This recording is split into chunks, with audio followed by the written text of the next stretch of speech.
the closing the name, you know, the British Broadcasting Corporation. It's definitely, it is a British unionist institution.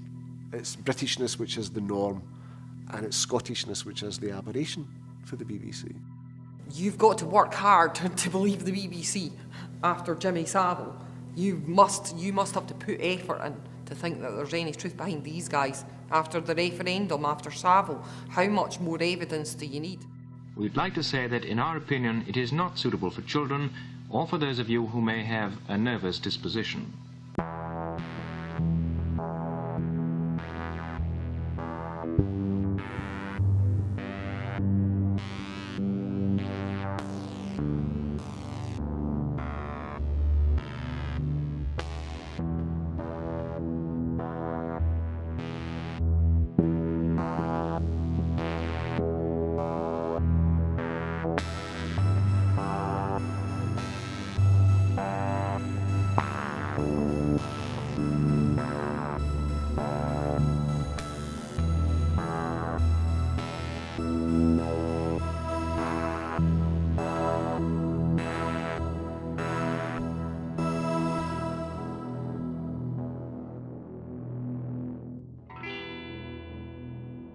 You're publishing this film, Mr. Salmond, on the referendum, but really no prospect of anything happening in this Parliament. You've just heard a great tidal wave of malaise from the people our reporter spoke to.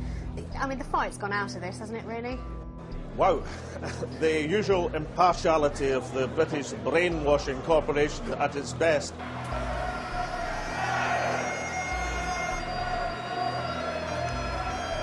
Today there have been further warnings about the possible negative consequences of Scottish independence.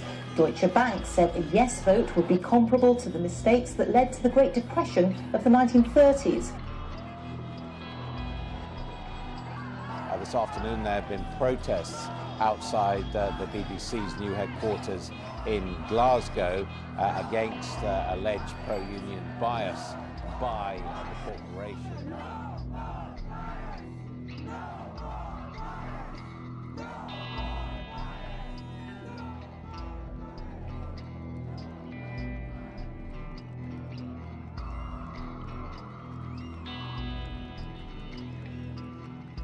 I'm going to give you just a little rundown of some BBC headlines, okay? Now you can look these up on the BBC website. These are all actual headlines, and I think you'll see a theme coming through.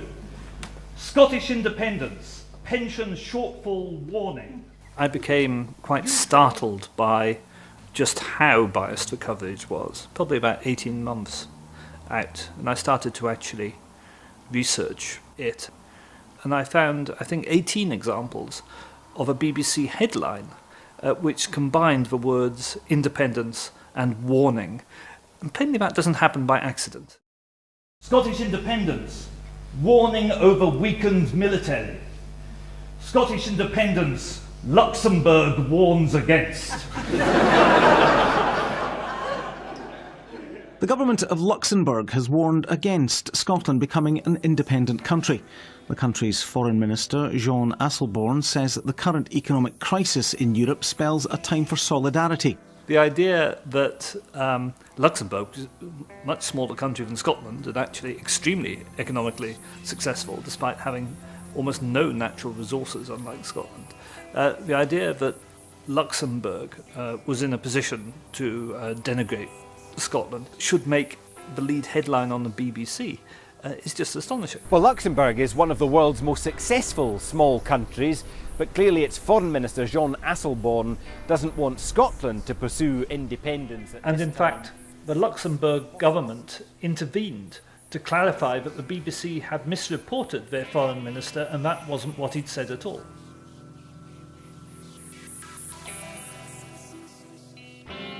I had no clue about anything political. I've never been like that. Didn't watch the news, went to work, came home, dealt with kids.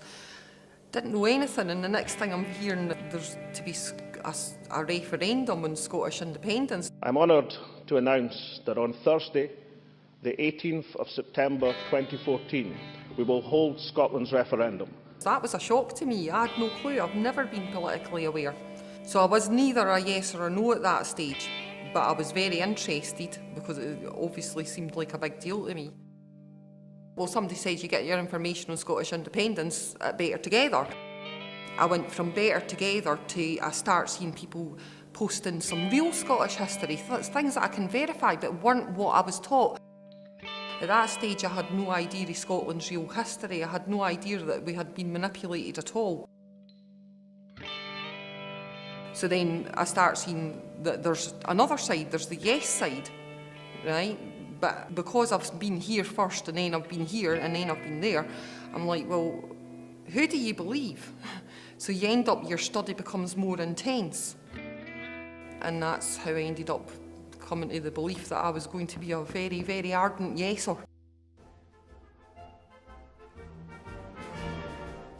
When I was a boy, I really enjoyed Monty Python, so I had my first impressions of the BBC or thing in my mind was Monty Python, which obviously is very funny and very could convey a good image of a corporation that's willing to allow creative talent to flourish. And throughout, I guess, over the 70s and 80s, when I was a boy growing up in the United States, I had this kind of distant idea of the BBC, with a very posh English accents. There'll be further comment on the budget in the evening news at 5:40. But the image that was conveyed of this excellent quality, very good programming. So by my logic, their news must be very good too, or of impeccable integrity, of complete even-handedness in dealing with all situations, because after all, they're a public service and they couldn't possibly violate their the Royal Charter, which mandates that they be objective. But little did I realize.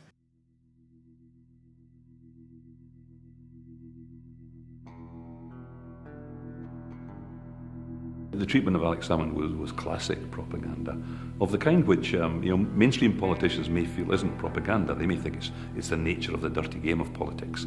If you can find the weakness in your opponents, especially if you can find an individual that's unappealing in some way or divisive. With Alex Salmond, I think the BBC and I have to say it was STV at that time as well, were both prone in any event which related to independence to link it immediately to Alex Salmond. I think part of that was unconscious. Part of it may have been this idea of news values. Alex Salmond is divisive, people want to see him, that kind of thing. But regardless of its origin in their brains, the consequence was the kind of demonisation of Alex Salmond, and by consequence the damage to the Yes campaign. Is there something about the way that you're leading this campaign that potential voters for the Yes side are finding off-putting? Who do you believe? Do you believe Alex Salmond or do you believe the Treasury? Damaging headlines for the First Minister. Alex Salmond's credibility is being called into question by opponents. They accuse him of misleading the public about whether an independent Scotland would remain in the EU. Alex Salmond under pressure over independence. The Yes campaign started to become, in media terms, Alex Salmond's campaign. I think it's part of a wider Better Together strategy to undermine the honesty and integrity of the First Minister. So if you didn't like Alex Salmond, and I heard people in the street say this, I quite like the idea of independence, but I can't stand that Alex Salmond didn't say. They tore after Alex Salmond, demonised him and villainised him, and I think at times it was really, really personal. Fear not. While Alex Salmond didn't quite promise a land flowing with milk and honey, he did claim it would be a beacon of what he called progressiveness. You say that an independent Scotland would be a beacon of progressiveness. Mm. I think I recall Robert Mugabe saying something similar about Zimbabwe. I don't think, Jeremy, you can do yourself any great favours by comparing Scotland to Zimbabwe. No, I'm comparing you to Mugabe. Alistair Darling, clearly, easily demonised, I would think, with those eyebrows, easily demonised, but they never demonised Alistair Darling. They only did it with Alex Salmond. So it was a very clear, I think, quantitatively demonstrated piece of bias. Once heralded as a beacon of impartial reporting, Britain's main broadcaster, the BBC, is now being accused of being too pro-government in its reports. Coverage on other thorny topics like Scottish independence has been heavily criticised too, with doubts recently cast over the impartiality of senior correspondents. These BBC training videos posted on YouTube show its reporters attacking Scotland's pro-independence stance. You see other people and how upset they are, and it's so tangible. And then you start thinking, well, why is nobody doing anything? How did they just get away with this? So you look for protests, and then you don't find any. Okay, can't find one. Totally frustrated. Make an event. BBC bias protest, and I learned from there. I remember doing Google searches of Scottish independence and just seeing rows and rows of search results of risk, Alex Salmond, damage, all of these negative words, and just article after article. And what I constantly saw in the way that the system works is you have these sham corporate-funded think tanks, you know, the Institute for Fiscal Studies, Office of Budget Responsibility, and the civil service, of course. So what they would do is produce these reports which purportedly showed the huge risks of independence. This is an independent report. These reports would be given to the press, circulated to the BBC, all of the newspapers, just over and over again. You know, 10 trillion pound black hole if Scotland becomes independent. Their finances will be destroyed. This is an independent report. In the run-up to the referendum, one of the so-called independent groups was the Office for Budget Responsibilities. It's a significant blow to Scotland's Yes campaign. The Office for Budget Responsibility, the government's official independent forecaster, has revised down its expectations of the likely long-term revenues from North Sea oil. The Office for Budget Responsibilities was created out of the Treasury by George Osborne. It's populated with people with a neoliberal view of economics.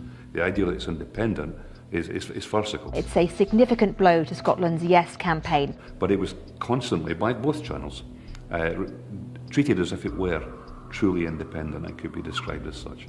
Institute for Fiscal Studies, similarly.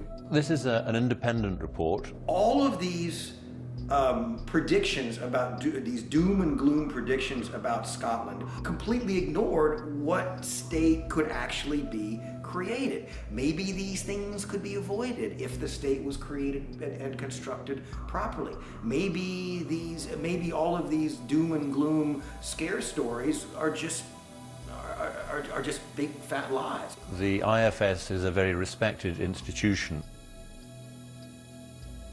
Well, I think one of the things that was very noticeable during the campaign was the amount of time and publicity given to blatant astroturfing. What is astroturf? It's a perversion of grassroots, as in fake grassroots.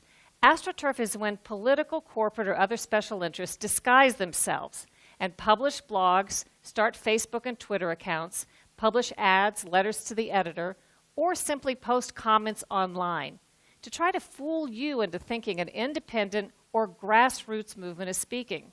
And that's what the Vote No Borders campaign was. BBC News has learned of an alternative No campaign, which calls itself No Borders. BBC News put out a 5 or 6 minute piece about a new grassroots No campaign organisation called Vote No Borders. Gavin Esler has this exclusive report. It was fronted by Gavin Esler, who's one of the BBC's star performers, who does not normally front pre-recorded news segments. It's still a very dubious setup, the entire thing. Very, very dubious. The idea is a grassroots campaign to rival that of the pro-independence Yes campaign. Exclusive report. And the piece had very high production values. And it had background music. It was like nothing you would normally see on the BBC News. For a grassroots No campaign movement, the extraordinary thing was nobody had ever seen it. You know, who were they? Where had it come from?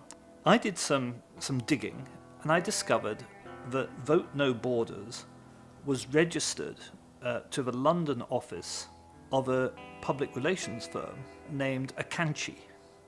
That London public relations firm specialised in what it called national branding.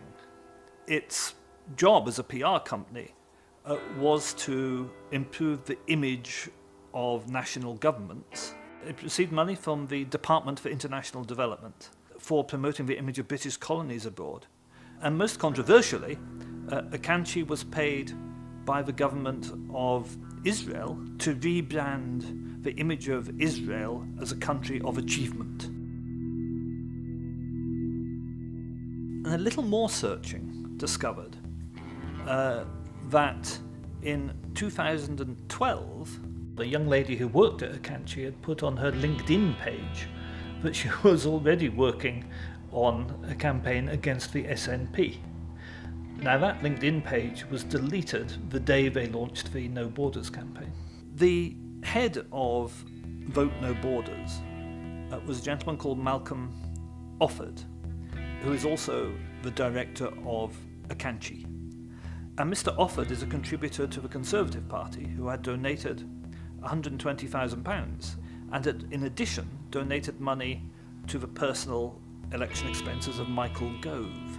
And Mr. Offord was talking about Vote No Borders and saying it was a grassroots movement of ordinary Scottish citizens who had risen up to defend the Union. Non-political, not affiliated to Better Together, a grassroots people campaign to allow voices to be heard from ordinary people who want to put their hand up and say, do you know what, I don't want to leave the Union, it works for me. In fact, I quite like it, it's like a cup of hot chocolate and I want to keep it. And it got a huge amount of publicity in the BBC. I seem to recall actually it was actually the lead story in Reporting Scotland. It was shown on the BBC 24 news channel every 30 minutes over a 24-hour period. It wasn't just on the BBC dedicated news channel, it was on every single BBC news bulletin, both UK and Scotland, all day. The Yes campaign was defined by grassroots movements. There was a huge amount of grassroots activity and it never got a tiny fraction of the same coverage. So here you have a PR company which is paid by governments and is in receipt of money from the UK government, which is producing this so-called campaigning organisation. Non-political. Which did not in fact exist. It actually had no members and no branches. And Gavin Esler, who is as capable of using Google as I am, did not ask Mr. Offord whether Vote No Borders was not related to the PR company Akanchi, with which it shared an office in London and of which Mr. Offord was chief executive. He did not ask Mr. Offord how many members and how many branches does Vote No Borders actually have. Instead, he just asked him simple pat-ball questions to enable him to portray this totally false vision of this new grassroots campaigning movement. That is just absolutely appalling journalism. It's not journalism, it's a peddling of state propaganda. You have this British state and Israeli state-funded organisation putting out pro-unionist propaganda which is made and paid for by the BBC and then pumped out absolutely all day, again and again and again. Non-political. And then with the timing of that to coincide with the launching of a very expensive cinema ad campaign, it really was quite shameless by the BBC. Have you heard the one about the Englishman, the Welshman and the Scot? No. They're in this bar in Rio and they get their passports nicked. Oh, aye. And what happens? The Englishman and the Welshman go to the British Embassy and get home. And the Scot? He's still there. That's not funny. I never said it was. Separation. It's no joke. And the fact that the BBC had done this huge promotion for an organisation which in the event proved not to exist at all, there was never any comeback for that. Is that not astonishing?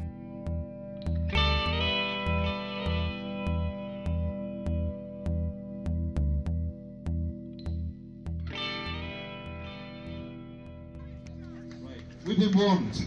We've been warned over and over, and we're clearly not listening. We've been warned about our pensions, we've been warned about the European Union, we've been warned about forces of darkness, we've been warned about just about everything. And aliens. How can a country of this size defend itself against aliens? Well, I attended 3 out of the demonstrations outside the BBC headquarters in Pacific Quay, including the very large one. People always volunteered their talent, their expertise, and getting them together just, you know, they didn't have to be big fancy things. All it had to be was a wee bit of entertainment, and we get our protesting done. And what was good about that as well was because we were able to keep people entertained and things like that, we were able to make them family events and say, bring your children, bring your dogs, let's just go and protest the right way, go there and have our say. I thought the atmosphere was wonderful. At a carnival atmosphere, I think. Even the biggest one. And there were smaller ones. The biggest one, 5,000 to 10,000 people, big march right through Glasgow. These are ordinary people, family people, people with jobs, and you know, and that are really, really caring what's happening to their country and what's happening with this BBC, and they want to be there and have their say. The coverage was very minimal on Reporting Scotland. I think, you know, journalists, even the best journalists, even the nicest journalists, really don't like criticism. They tend to think, you know, we're journalists, we're doing our job here and you just have to listen to us. And so I think they found it a bit unnerving. They hadn't experienced it before.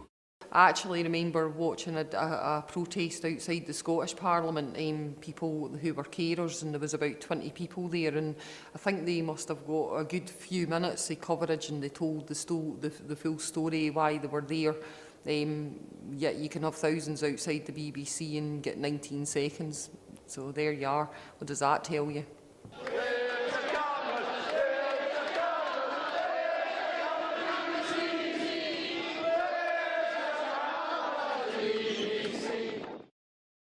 Another instance where I felt the BBC and, again, the Scottish media in general wasn't doing even the most basic research were the claims that were being made about Scottish membership of NATO.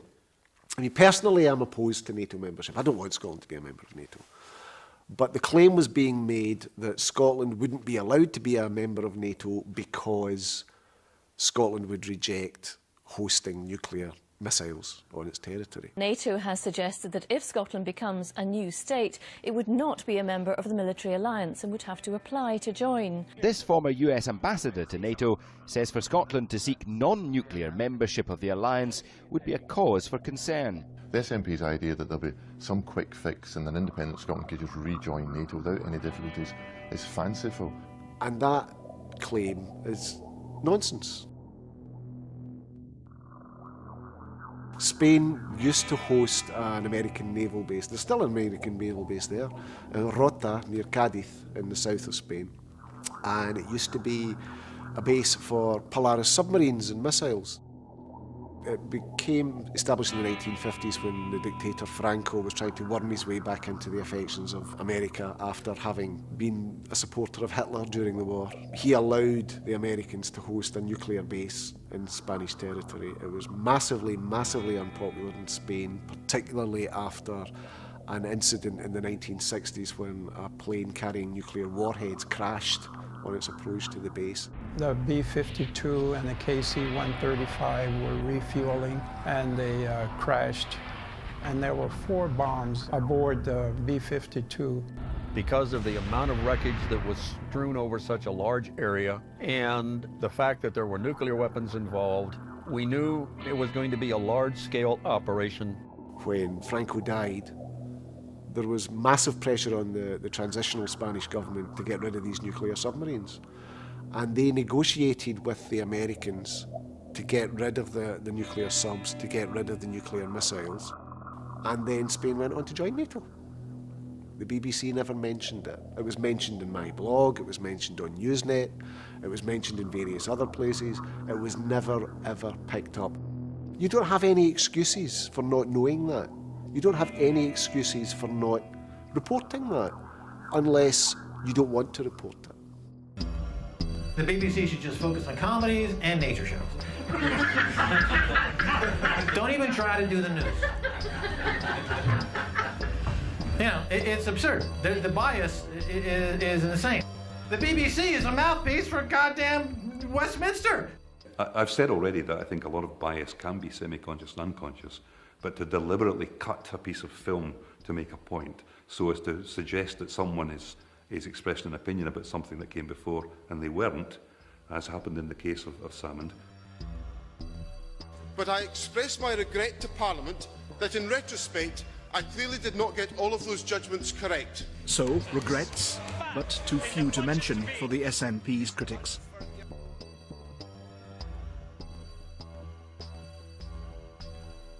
Look me in the eye at the back of this parliamentary chamber and explain why local income tax was being dropped. As always, Mr Salmond didn't give the truth that day either. So, presiding officer, was that deceit or incompetence? Fact, in the budget debate... Is the worst form, in some ways the worst form of propaganda, you might argue, because it has to be deliberate.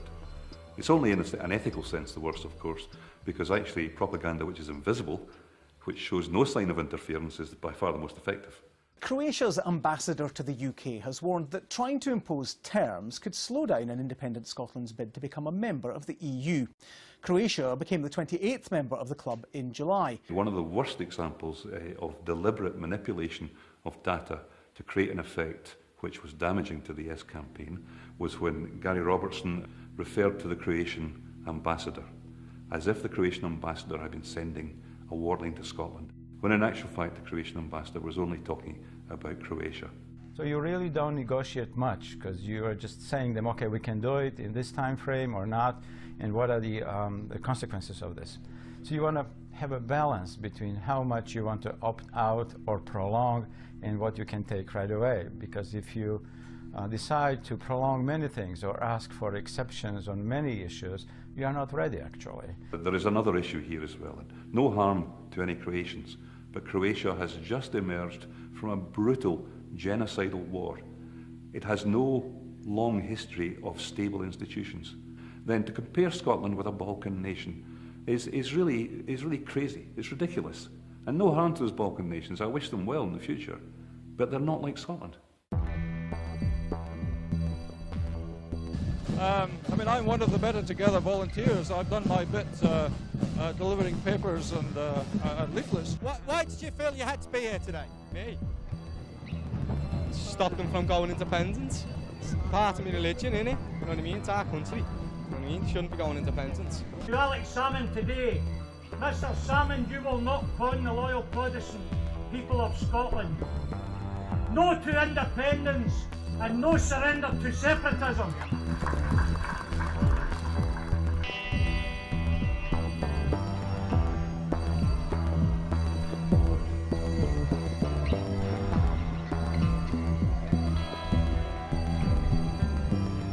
Scotland is treated by Westminster like mushrooms, okay? They keep them in the dark and they feed them poop, to use a TV-friendly phrase. And it's worked, you know, well for Westminster. They get a play on the oil without having to give anything back. Remember, an independent Scotland would be competing with England. Their credit rating would be higher because they have more assets than England, so they would get lower cost of funding, cheaper interest rates. They'd have a higher rating by the various rating agencies.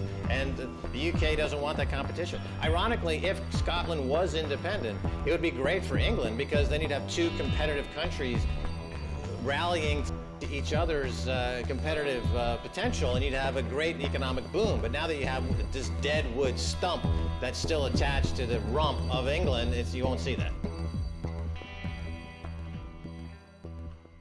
You expect a national broadcaster to hold politicians to account and to scrutinise the claims that they make. But what was very evident during the referendum campaign was that one side was being subjected to considerably more scrutiny than the other. And an awful lot of the claims made by the No campaign were really being allowed just to stand without any scrutiny at all, particularly claims about the European Union. There was the automatic supposition that if Scotland voted for independence, that they would be outside of the EU. José Manuel Durão Barroso is a Portuguese politician who's the president of the European Commission. Before the referendum, Newsnet reported that the Spanish Partido Popular was attempting to form an alliance of anti-independence European parties in the European Parliament, and Barroso's party is associated with that grouping. Now, as I understand the situation, an independent Scotland would have to reapply for membership of the EU. The second question is, would it be welcome? I don't want to interfere, I repeat, on your referendum here and your discussion, democratic discussion here, but of course it will be extremely difficult to get the approval of all the other member states. They never ever examined Barroso's political affiliations within the European Parliament and why he would be saying the things that he did.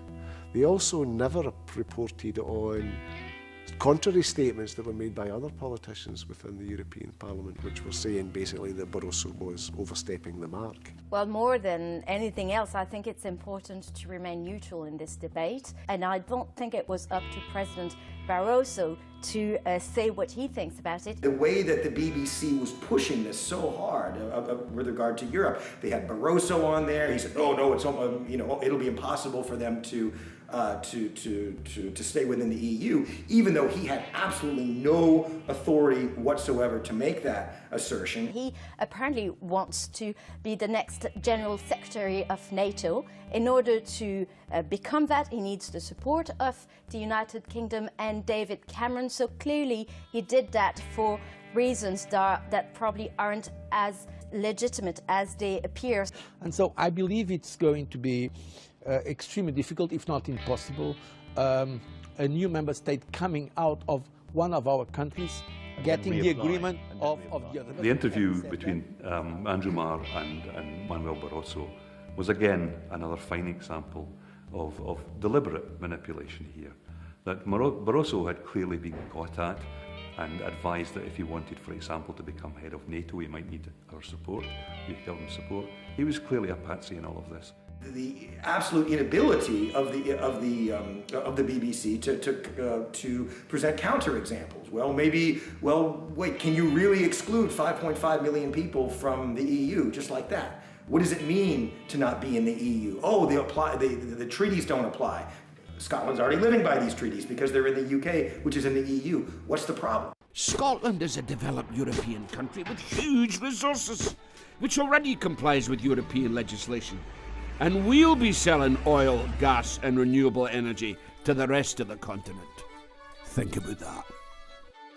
And whiskey. Slangy bar. Barroso said Scotland wouldn't be allowed to be a member of the European Union.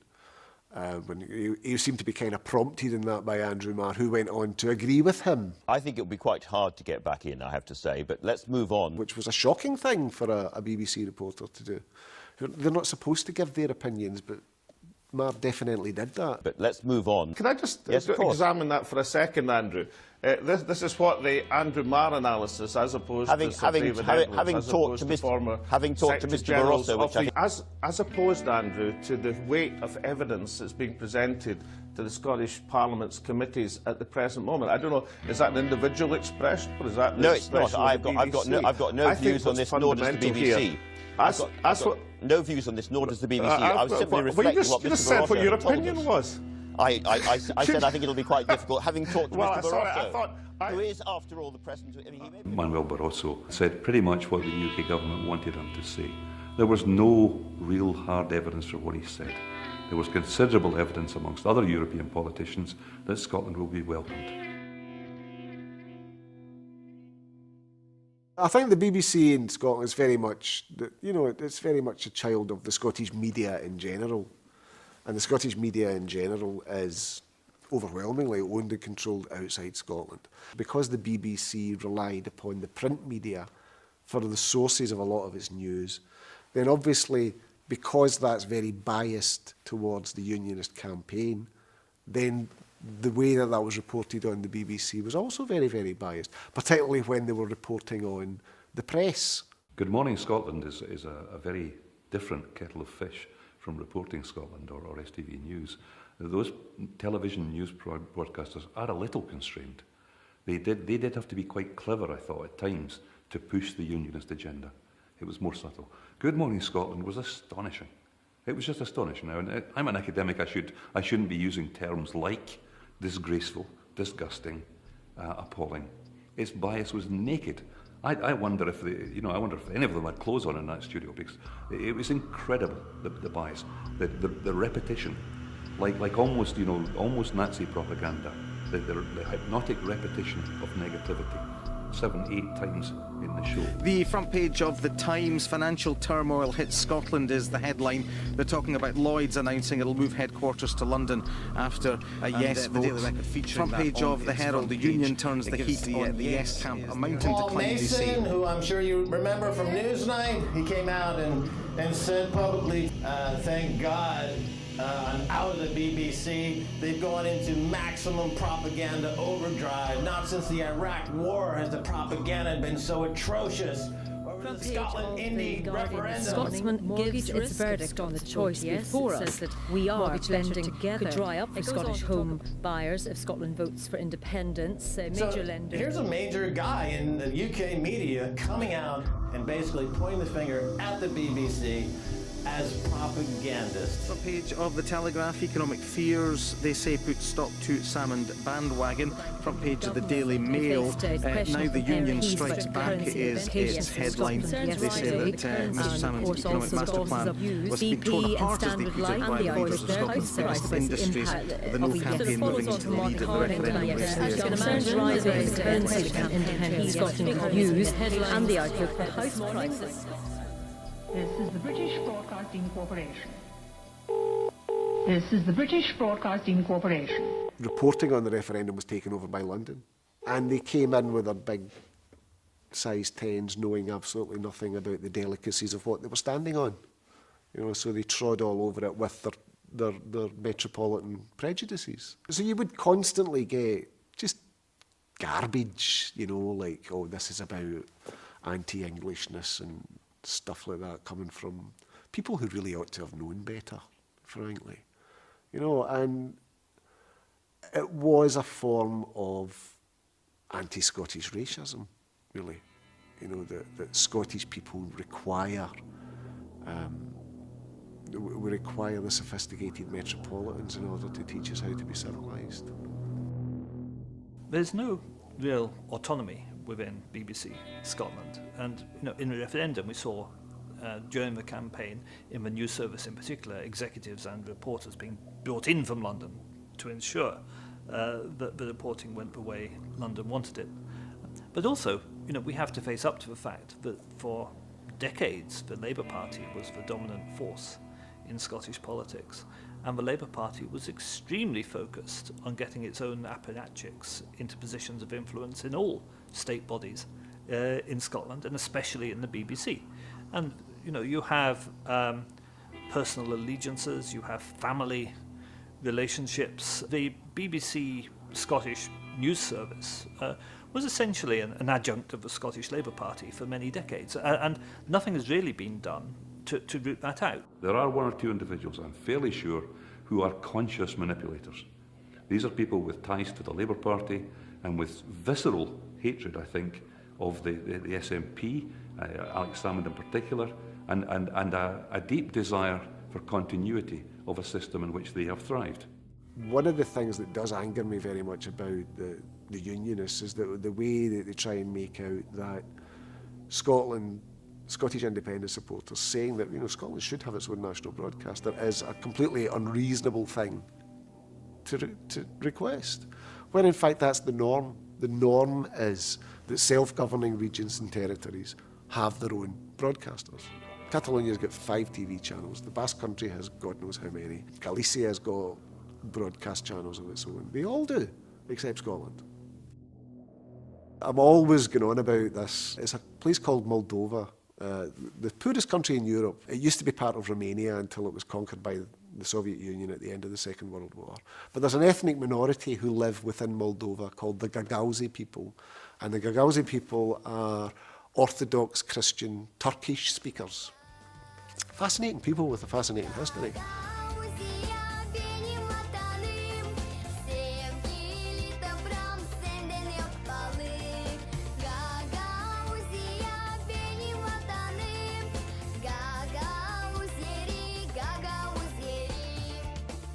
It's smaller than Ayrshire, it's got fewer people than Aberdeen, but it's completely self-governing. 150,000 people in the poorest corner of the poorest country in Europe have got their own national broadcaster, but Scotland hasn't. The Bottom line is that the unionist parties in Westminster don't want Scotland to have a national broadcaster, because that means that Scotland will be capable of having conversations within Scotland about Scotland, and that will give us a perspective on Scotland that isn't controlled from Westminster.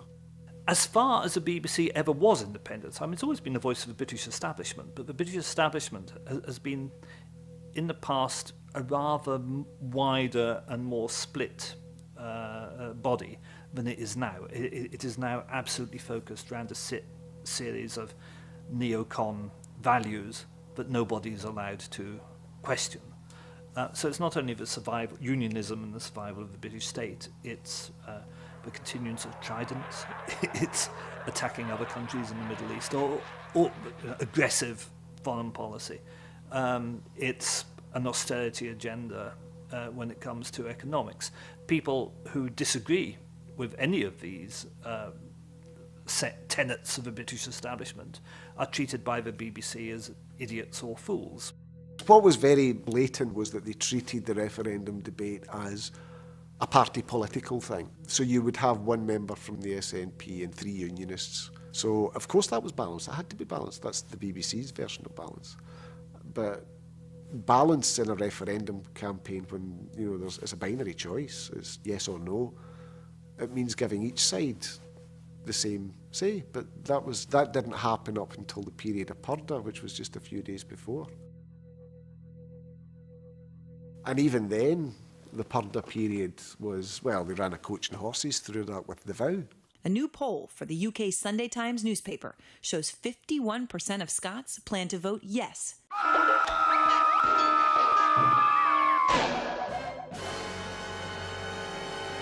The vow was very much phrased in a deliberately vague manner, because they wanted people in Scotland to think that what was on the table was Devo Max, which is what people had been asking for to be on the ballot at the beginning of the referendum, and Westminster had said no. Although Labour and Gordon Brown have been the driving force behind this new sort of Devo Max package being offered to Scots if they vote no, the Liberal Democrats and the Conservatives have clearly indicated they will back it. These proposals are radical, and we are putting them forward as a Labour Party. They change not just Scotland, but they change Britain. They move us closer, or as close to federalism as you can in a country where 85% of it is one nation, England. Gordon Brown was invested with an authority that Gordon Brown didn't have, and the BBC was instrumental in portraying this myth that Gordon Brown was able to deliver things that, frankly, he wasn't.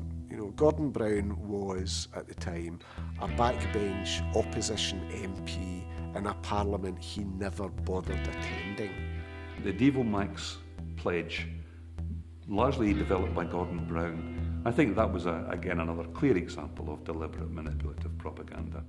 It was played by the Tories, and Gordon Brown walked straight into that because he has a huge ego, and he allowed himself to be used as a tool, as a muppet, basically. David Cameron had his hand up Gordon Brown like that. And Gordon Brown was quite happy to go along with it, and the BBC was quite happy to go along with it too, because he was supporting the status quo, and that's what they wanted to preserve at all costs. Okay, let's assume that you do all come together and you agree these proposals. And then there was the infamous interview on Reporting Scotland with Jackie Bird and Alistair Darling. Let's call them Devo Max, for example. And she was actually feeding them, I thought. Now, Devo Max, a third option, is something that the coalition in this Better Together group, to which you belong throughout, didn't want. Now it seems you are offering, effectively, the voters a chance to vote yes or for Devo Max. Oh, so this is Devo Max, Super Devo Max. This is the Devoist Maxiest Devo Max in the history of Devo Maxiness. And this is the nearest thing to federalism. And it was outrageous, really, the way that she led him to make all sorts of claims about what was contained within this vow that were not at all substantiated. I think Reporting Scotland, I think Reporting and Jackie Bird presenting did a wonderful job of setting the scene for Gordon Brown to deliver that hammer blow against the Yes campaign. The vow was certainly not questioned by Jackie Bird. It was pumped up, and it was presented to us as being, this is Devo Max. Let's call them Devo Max. I'm wary of demonising Jackie Bird because Jackie Bird's not the editor or the director there. I think, to be fair, Jackie Bird is not a very powerful figure. But I think Reporting Scotland certainly set the scene for that. And so that was collusion at the very least. It was collusion between, I think, the Labour Party and the Reporting Scotland elite. In shock, Brits woke up to headlines like these. Don't let me be the last Queen of Scotland. Last stand to keep the Union. A new poll for the UK Sunday Times newspaper shows 51% of Scots plan to vote yes. You know, towards the end of the referendum, you know, we kind of, it looked like there was a good chance we were going to get our independence. And then they were just, it was like Alex Salmond said, they threw everything at us. And at that point, we had the arrival of all the politicians. All aboard the Referendum Express says scores of Labour MPs travelled north this morning to try to assist the No campaign. Our Imperial Masters have arrived! Welcome, our Imperial Masters! Welcome to Scotland! And we had this push-up in the propaganda. The level of propaganda, I did a short report in that period, the level of propaganda went through the roof. Independents could see higher costs of trading being passed on to customers. Will be risks to businesses. Asda. Its boss Andy Clark said if Scotland went independent, its business would become more complex and costs would increase. It would be quite catastrophic economically for Scotland, bordering on the possibility of a depression. The consequences of independence are, potentially quite catastrophic. Do you think we, the Labour Party, do you think we would ever stand by and allow the NHS to be privatised or cut in Scotland? Every major Scottish bank would move their registered office to London. If there was a yes vote, it would have economic implications. For national institutions, mainly banks, would lose... What you had there was perhaps one of the most explicit examples of an establishment panicking and thinking, we really have to stop this now. And they did, of course. I mean, it clearly scared people. Scared enough people to turn them, I think, because I think there was clearly a tide for yes, for a narrow yes win. Is actually a vision around which Scotland can unite. The Queen will accept the referendum result, whatever it is. That's her duty as a constitutional monarch. But nobody should be in any doubt. Any breakup of the United Kingdom would be a matter of deep private sadness to her. So it did work. That was effective propaganda, but it was a real hammer blow of propaganda to get that effect. I wrote a piece on it in the blog about it. It was presented to us as a historical documentary. Rory Stewart, the Conservative MP for Penrith. During the referendum campaign, he was given the opportunity by the BBC to make a personal documentary on the borderlands between England and Scotland, in which his argument was that there is no border really, that the people both sides of the border are exactly the same, and historically the border never had any meaning to the communities either side of the border. Cairn is a traditional structure made in northern England and Scotland over the last 4,000 years. And it was just complete utter bollocks. It was all about his mad theory that there was this middle land, between that basically Scotland and England were artificial constructs and they were all really British. And this plainly was an interjection into the referendum campaign, disguised as an intellectual, historical account of the border by Rory Stewart. I think the Cairns is a great thing. It symbolises the union. The BBC gave a Conservative MP over an hour to make a documentary saying that the sense of Scottish nationhood wasn't real, that it was a myth, that it was unjustified. I can't imagine during a referendum campaign that the BBC would have given someone on the yes side an equal opportunity to make a documentary about their political theories about the origins of Scottish nationhood, for example, and how it really is a whole lot older than Britishness. Rory Stewart is a former MI6 officer. He denies he's a former MI6 officer. I should say that he was working for MI6 in Afghanistan while I was British ambassador in neighbouring Uzbekistan, and I actually met him in his capacity as an MI6 officer. Stuart's not only ex-MI6, he was the tutor to Prince Charles's children, to William and Harry at one stage, and Stuart's father was actually the deputy head of MI6. So, a deeply, deeply establishment family. Where did he get the money for this? Where did that come from? It was funded by the BBC. The BBC spent lots of money on it, and it would be very interesting to know how that came to be commissioned. One of the most dramatic examples of propaganda is the case with Nick Robinson, where Nick Robinson lies, basically, about Alex Salmond failing to respond. This week, reporters have flown to Edinburgh from all over the world, but Alex Salmond knows that for victory, he needs to reassure voters at home. I kind of was already knowledgeable by the time that Nick Robinson came out with us. He didn't answer. And that was the one that I showed my fiancé, and up until then he was like, you're going on and on about the BBC, but really are they? And actually showing him, and you're like, well, there's the most obvious sign of it. Thank you very much, First Minister. Nick Robinson, BBC News. Why should a Scottish voter believe you, a politician, against men who are responsible for billions of pounds of profits? Nick, the corporation tax does not depend on registered... Alex Salmond gave him like a 6.5-minute answer in front of all these press, and then it comes on the BBC later on that night, and it shows you Nick Robinson asking the question, and then says... He didn't answer, but he did attack the reporting of those in what he called the metropolitan media. There's no denying that now. It is one of the most blatant, but you have to say, actually, it's probably one of the least effective pieces of propaganda ever, because it went viral and everybody got to laugh at Nick Robinson. It was an attempt, a serious and negative attempt at propaganda, but just blew up in the face of the BBC.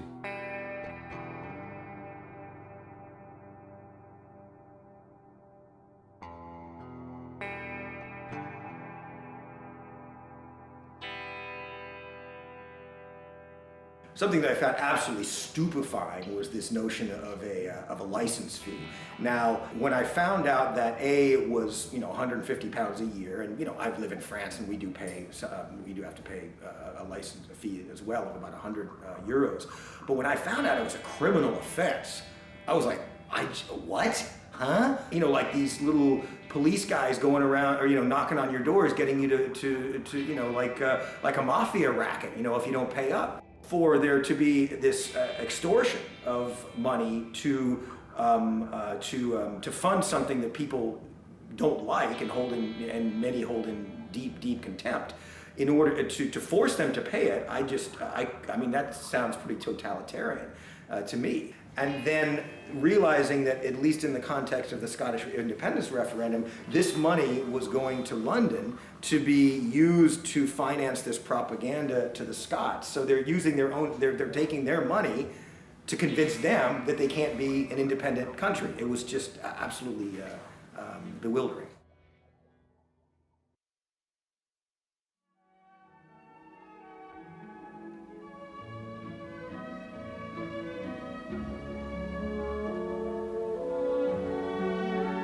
Well, in Catalonia, back in 1983, the parliament had a clear idea that they need their own media to explain what Catalonia was about.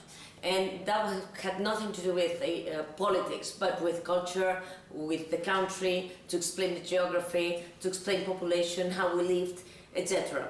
And the parliament decided to start having a television, which depends on the parliament, back in 1983. And a radio, public radio station and public television, which were independent from the Spanish political structure. And that's the key thing to the existence of TV3, which is our public television station. The money comes from the Catalan budget. So the parliament, the Catalan parliament, which we recovered after Franco's death because of the Constitution of 1978, the Spanish Constitution of 1978 decided that Spain was organized in autonomous communities, right? Catalonia being one of them, the Basque Country being another one, and Galicia, Andalusia, blah, blah, blah. And our parliament in Catalonia, not the government, our parliament decided that we wanted a television and a radio station, public television and radio station. So they approved the law to have their own television, which the Spanish approved, of course, first in the Spanish courts and then the Catalan parliament. The Spanish government doesn't like very much that TV3 and Catalonia Radio is working so well, because we are leading the audience figures, so they are not very comfortable with this. But they don't do anything that can be interpreted as if they want us to shut down, right? They regulate very strongly. They need us not to have a deficit, and they need to put across regulations that make us very difficult, the institutional life, but they won't do anything to shut us down. Because we depend on the Catalan institutions, we don't depend on the Hispanic institutions. So we report to the Catalan parliament, that's the key thing.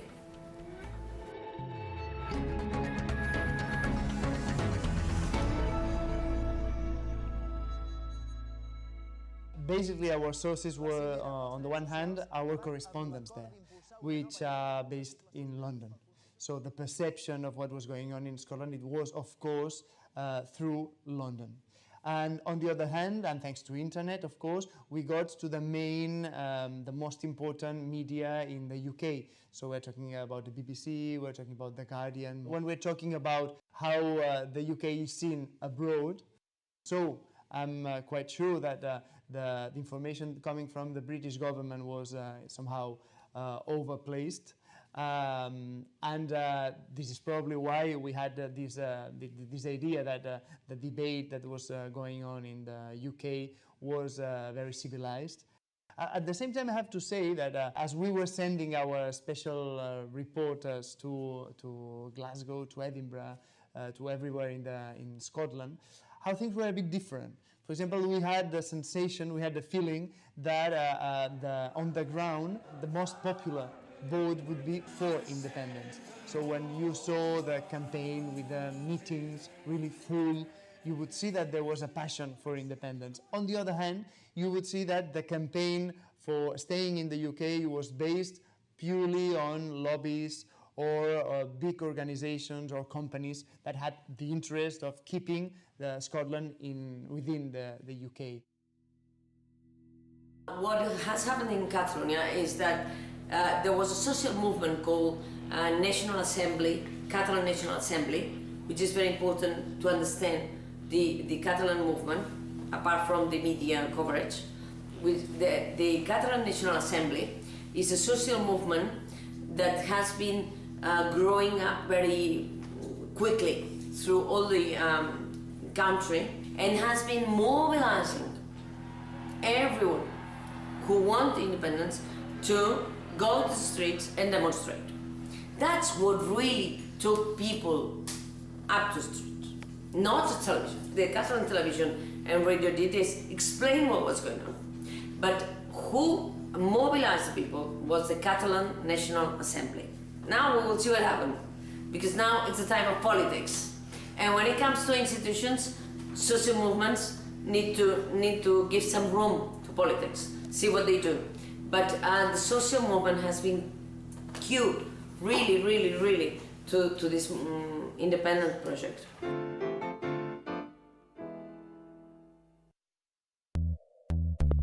Scotland has voted no in this referendum on independence.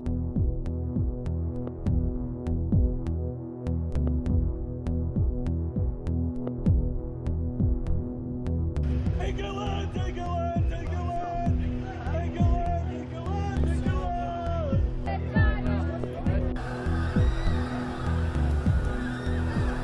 6:30 last night, and hundreds of loyalists charge into George Square.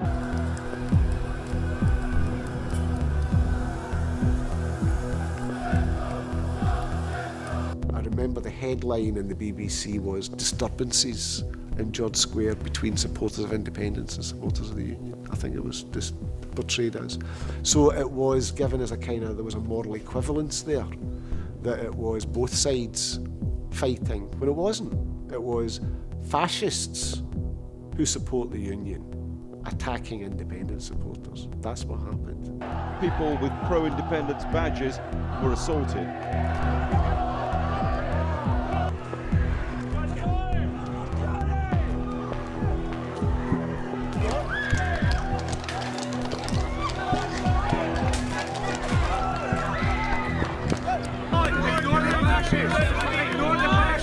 Reporting Scotland were clearly unnerved by the whole thing and were struggling to talk about it. I think they panicked because they saw that very quickly this incident could cast the No campaign in a very negative, violent light. There was no reference at all to any suggestion that these protesters with the Union Jacks and the Nazi salutes could be connected in any way with the No campaign. The real violence in the independence campaign was entirely from the No side. Yet that's the side which claims victimhood status.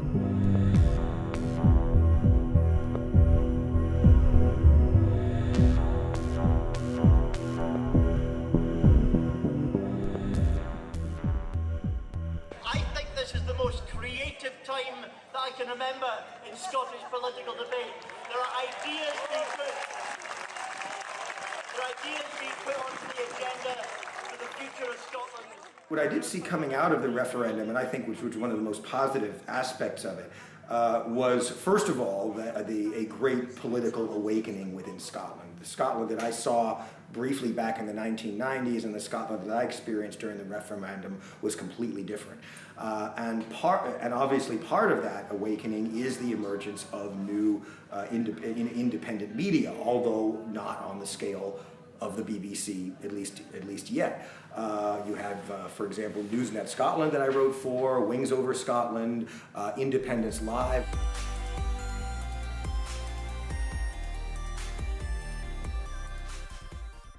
Also, there was the Dougie Doug cartoons that were made that were just fantastic, creative expression over the referendum. And obviously these things were ignored by BBC and the other unionist media. The great positive of the referendum campaign was the absolute burgeoning of new media and the fact that such a large proportion of the population started getting their news from other places. I was by no means the biggest or most important pro-independence blogger. I was just one of a lot of individual voices, and we weren't controlled. We didn't necessarily all agree on everything. It was great. Absolute burgeoning of democracy and energy, both on the streets and in the new media.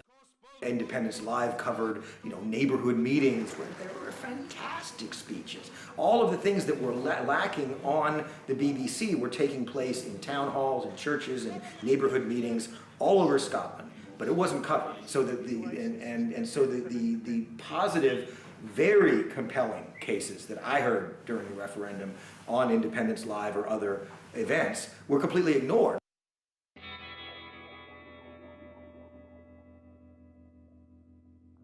The Scottish referendum campaign showed up the BBC in its worst possible light for everyone in Scotland to see. And I think trust in the BBC in Scotland is now extremely low. But it did more than that, of course, because in Scotland people could see that there was a massive gap between what the BBC was reporting and the truth. People then suddenly realised, wow, maybe they're not actually telling us the truth about Israel or Syria or anything else. And so I think the scepticism in Scotland about the BBC now goes beyond the question of independence. People have had the scales fall from their eyes, and they realise now that the BBC is simply a state propaganda organisation like the majority of state media organisations throughout the world. It's a shock and it's disappointing and you just feel cheated. It's saddening as well to see, what has happened to Scotland all these years, and the majority of people, because the only source of information they ever had was of the trusted BBC, had been led away from the truth and actually making a real judgment on independence as opposed to a manipulated lie. The top people in the BBC mix with top politicians, formerly New Labour. They mix with council leaders, they mix with industrialists. they sometimes send their kids to the same private school in Glasgow. So they become part of a little kind of elite culture, which thinks that their way of thinking is the best way of thinking. And then when they're in positions as editors or senior reporters, they communicate, often indirectly, these values, which are largely neoliberal values, to the junior reporters. And the junior reporters think, how can I keep my job? And so they write that which will please and so on. They work towards the editor who works towards the director and so on. Then you see Jimmy Savile and he's running about with various members of royalty and MPs, and then you're hearing about Dolphin Square and the Elm Guest House, and you just realise the whole system is just riddled and corrupt. And the BBC is as much part of that as any of these guys. They're all just tools and weapons for each other. They all support each other, and they've all kept themselves safe by getting themselves entangled and working together. And we're the people sitting and we see these things.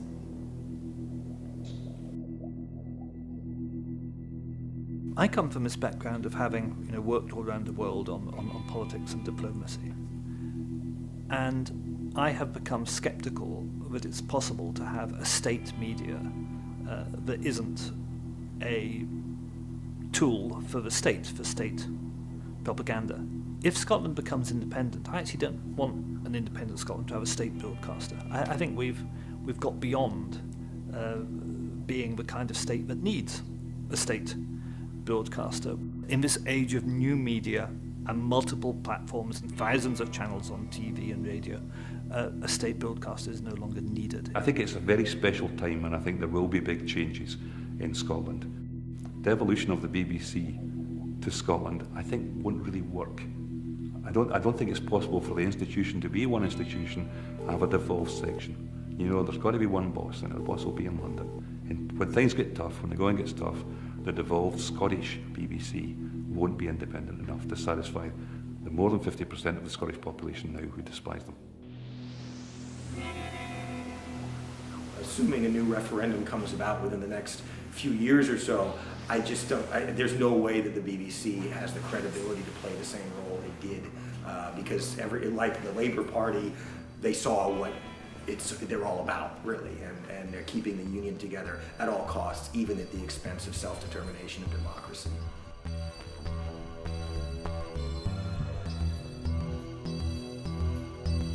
The First Minister arrived in Brussels today to a warning from Spain's Prime Minister that he will oppose any attempts to hold talks with Brexit actually makes the case for an independent Scotland a bit more complicated. It raises all sorts of new questions about currency and border controls. The BBC is in a total muddle on this. They have to work out whether they are a public service broadcaster, whether they believe in impartiality and balance or not, and excluding the third largest political party in the UK from a debate in the run-up to the next Westminster election, where we may well hold the balance of power, is a disservice not only to the ethos of the BBC, not just to voters in Scotland. Scotsman's main story, Nicola Sturgeon is maximising uncertainty and damaging prosperity by, in quotes, touting a second independence referendum. These are the words of the Scottish Secretary David Mundell. He called on the First Minister to take a firm line with, quotes, fanatics in our party who are... Foreign Office Minister David Livingstone has cast doubts on the possibility of Scotland remaining in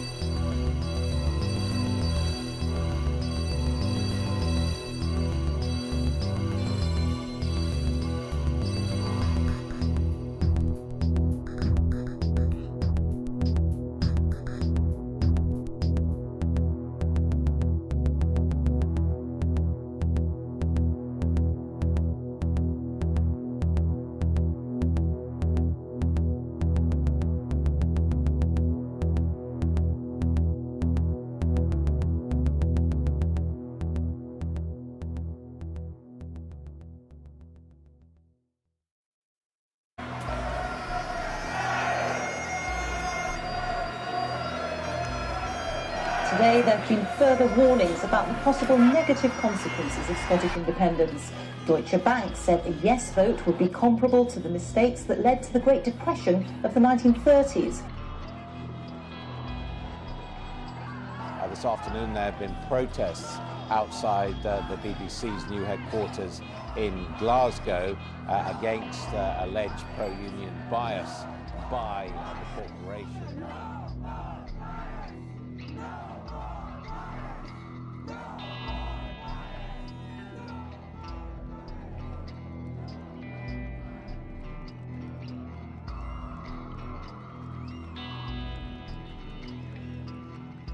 I'm going to give you just a little rundown of some BBC headlines, okay? Now you can look these up on the BBC website. These are all actual headlines, and I think you'll see a theme coming through. Scottish independence, pension shortfall warning. I became quite startled by just how biased the coverage was, probably about 18 months out, and I started to actually research it. And I found, I think, 18 examples of a BBC headline which combined the words independence and warning. And plainly that doesn't happen by accident. Scottish independence, warning over weakened military. Scottish independence, Luxembourg warns against. The government of Luxembourg has warned against Scotland becoming an independent country. The country's foreign minister, Jean Asselborn, says that the current economic crisis in Europe spells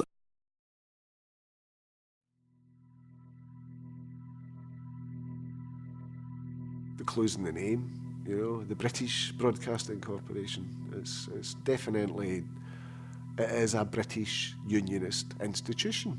It's Britishness which is the norm, and it's Scottishness which is the aberration for the BBC. You've got to work hard to believe the BBC after Jimmy Savile. You must have to put effort in to think that there's any truth behind these guys. After the referendum, after Savile, how much more evidence do you need? We'd like to say that in our opinion it is not suitable for children or for those of you who may have a nervous disposition.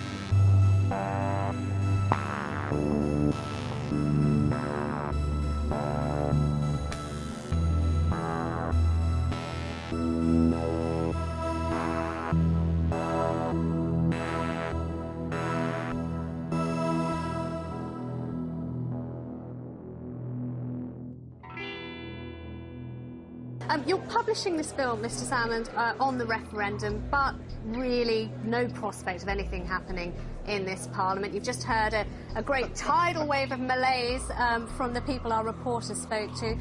I mean, the fight's gone out of this, hasn't it, really? Wow, the usual impartiality of the British brainwashing corporation at its best. If people want to see him, that kind of thing. But regardless of its origin in their brains, the consequence was the kind of demonisation of Alex Salmond, and by consequence the damage to the Yes campaign. Is there something about the way that you're leading this campaign that potential voters for the Yes side are finding off-putting? Who do you believe? Do you believe Alex Salmond or do you believe the Treasury? Damaging headlines for the First Minister. Alex Salmond's credibility is being called into question by opponents. They accuse him of misleading the public about whether an independent Scotland would remain in the EU. Alex Salmond under pressure over independence. The Yes campaign started to become, in media terms, Alex Salmond's campaign. I think it's part of a wider Better Together strategy to undermine the honesty and integrity of the First Minister.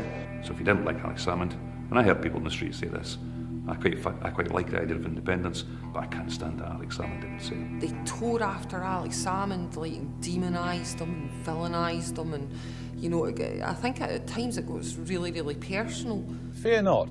While Alex Salmond didn't quite promise a land flowing with milk and honey, he did claim it would be a beacon of what he called progressiveness. You say that an independent Scotland would be a beacon of progressiveness. Mm. I think I recall Robert Mugabe saying something similar about Zimbabwe.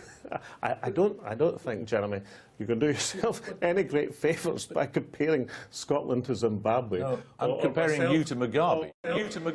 Alistair Darling, clearly, easily demonised, I would think, with those eyebrows, you know. Easily demonised, but they never demonised Alistair Darling. They only did it with Alex Salmond. So it was a very clear, I think, quantitatively demonstrated piece of bias. A time for solidarity. The idea that Luxembourg, a much smaller country than Scotland, and actually extremely economically successful, despite having almost no natural resources, unlike Scotland.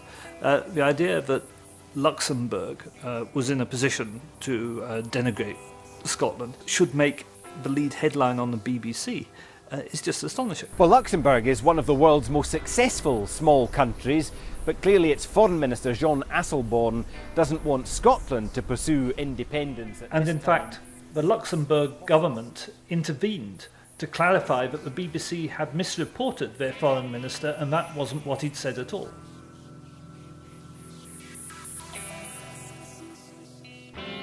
I had no clue about anything political. I've never been like that. Didn't watch the news, went to work, came home, dealt with kids. Didn't know anything, and the next thing I'm hearing that there's to be a referendum on Scottish independence. I'm honoured to announce that on Thursday, the 18th of September 2014, we will hold Scotland's referendum. That was a shock to me. I had no clue. I've never been politically aware. So I was neither a yes or a no at that stage, but I was very interested because it obviously seemed like a big deal to me. Well, somebody says you get your information on Scottish independence at Better Together. I went from Better Together to I start seeing people posting some real Scottish history, things that I can verify but weren't what I was taught. At that stage I had no idea of Scotland's real history. I had no idea that we had been manipulated at all.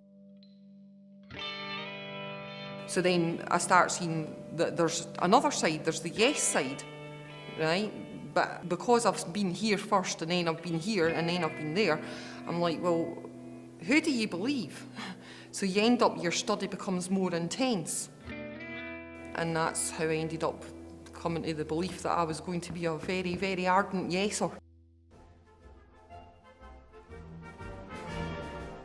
When I was a boy, I really enjoyed Monty Python, so I had my first impressions of the BBC or thing in my mind was Monty Python, which obviously is very funny and very would convey a good image of a corporation that's willing to allow creative talent to flourish. And throughout, I guess, over the 70s and 80s, when I was a boy growing up in the United States, I had this kind of distant idea of the BBC, you know, with the very posh English accents. There'll be further comment on the budget in the evening news at 5:40. But the image that was conveyed of, this excellent quality, very good programming. So by my logic, oh, well, their news must be very good too, or, of impeccable integrity, of complete even-handedness in dealing with all situations, because after all, they're a public service and they couldn't possibly violate their the Royal Charter, which mandates that they be objective.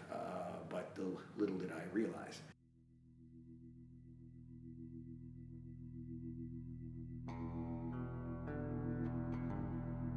The treatment of Alex Salmond was classic propaganda, of the kind which mainstream politicians may feel isn't propaganda. They may think it's the nature of the dirty game of politics.